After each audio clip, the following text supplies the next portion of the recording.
Wireshark. Wireshark est l'analyseur réseau le plus populaire du monde.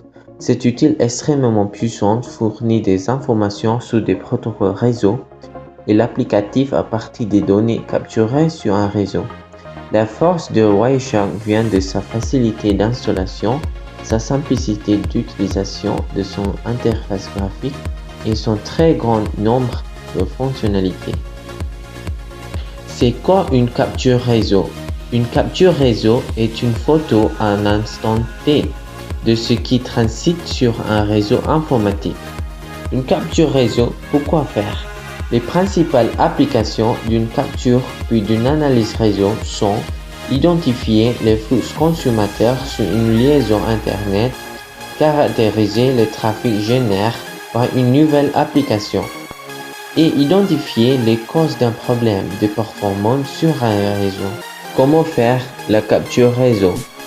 Pour illustrer de manière plus concrète l'utilisation de ces filtres, nous allons capturer puis analyser la récupération d'une page web à partir d'un post client.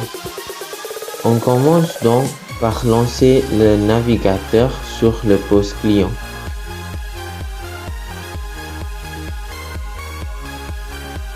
On lance ensuite Wireshark sur le post client. On commence la capture sur l'interface Wi-Fi du post client. On s'ouvre sur la page à partir d'un navigateur l'Internet. On attend que la page soit complètement chargée. On arrête la capture.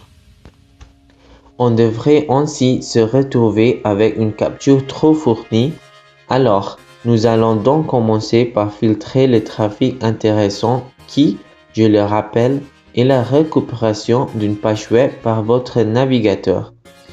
L'idée est de bâtir le filtre petit à petit en encartant les requêtes inutiles et en gardant celles nécessaires en bon chargement de la page. On peut voir que la fenêtre de Wireshark est par défaut divisée en 3 sections.